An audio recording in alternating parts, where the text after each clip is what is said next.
For you all morning long. Meanwhile, the NFL weekend kicks off with the Falcons getting a win. Is there any chance it was a swan song for their two most famous players? And the season on the line Sunday for this quarterback and his team. Can carry the Pats to a win seemingly all by himself? Answers to those and other questions on a Football Friday on Get Up from the Seaport. Greeny, Diana is here. Bart Scott is here. The regular Football Friday crew is ready to go, and we will get you to the NFL action with Ninkovich and Ryan Clark, and Mark Sanchez will join us coming up. But we begin with our developing story this morning. Superstar Clemson quarterback Trevor Lawrence has tested positive for the coronavirus. Lawrence will miss this Saturday's game against Boston College. He is isolating with mild symptoms. He released a statement on Twitter. Here's what he said. Quote, I have tested positive for COVID-19. My symptoms have been relatively mild while I'm following the protocol from Clemson and the ACC.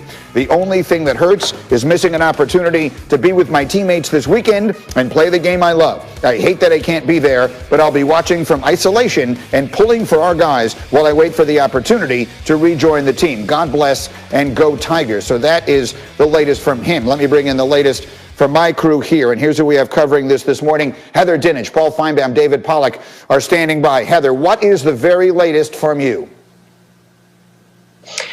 Well, Trevor Lawrence began his 10-day isolation on Thursday. I guess the question is, when did his symptoms start? Because that's when the clock really starts ticking and determines when he can return.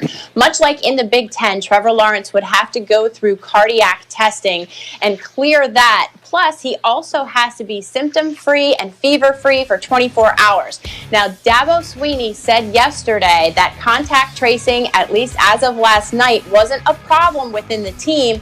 Trevor Lawrence doesn't live with any other teammates, and the quarterbacks in Clemson's program, they are always at least 6 feet apart. So he said that shouldn't be a problem. Clemson tests regularly on Fridays, so we should know more later today about the actual scope of this.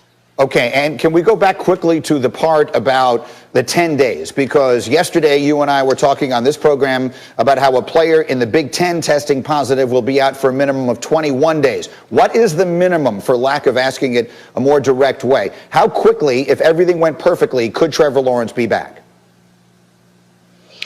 He could be back for the Notre Dame game if everything works out perfectly. Unlike the Big Ten, which has a return-to-play progression that we talked about, there is not such a mandate in the ACC. So the question is, do Clemson's doctors and medical staff clear Trevor Lawrence to play after a 10-day isolation? And again, Greeny, that starts at the onset of symptoms, which as of right this second, we don't know when that clock started ticking. And so to be clear, they play BC this weekend. The Notre Dame game is the following weekend. So that 10 days takes us almost directly up to that game. So David Pollack, let me then come to you. They play Boston College this weekend. Is there any question in your mind they beat BC without Trevor Lawrence?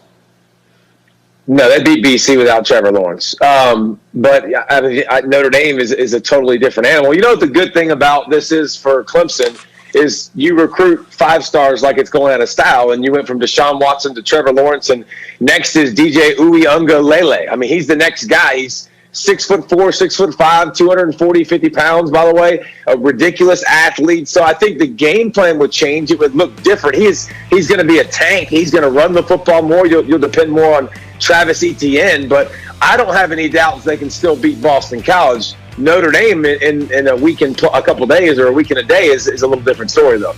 Clearly, and that's the one that people will have circled. And so, Paul Feinbaum, I come to you with that. If Clemson loses a tough game against Notre Dame without Trevor Lawrence, in your opinion, how should the College Football Playoff Committee evaluate that?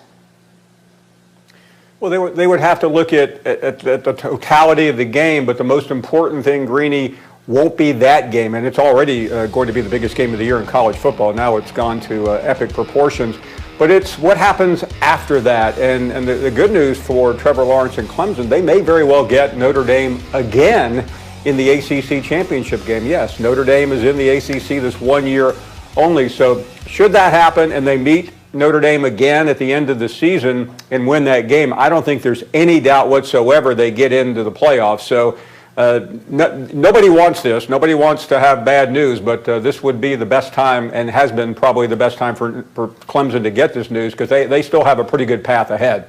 Yeah, Heather, can you sort of pick up that thought there? Because I follow you on Twitter, of course, and I was reading, you had a couple of tweets on this subject just within the last half hour about a way that both Clemson and Notre Dame, as a result of this, might wind up getting into the playoff. Please explain.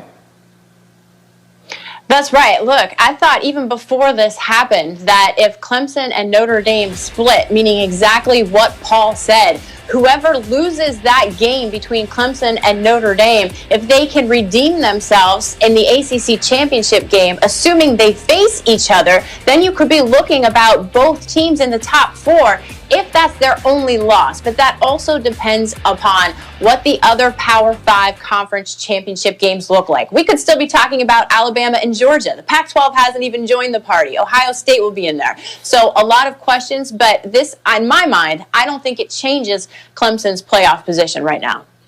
What do you think, David, about the possibilities here that we could see Clemson get in even with a loss?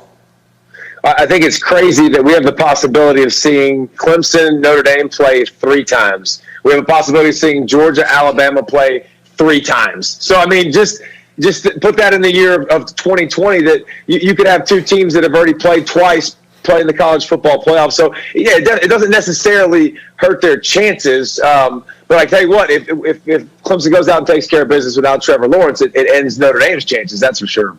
Absolutely. Paul, super quickly, better chance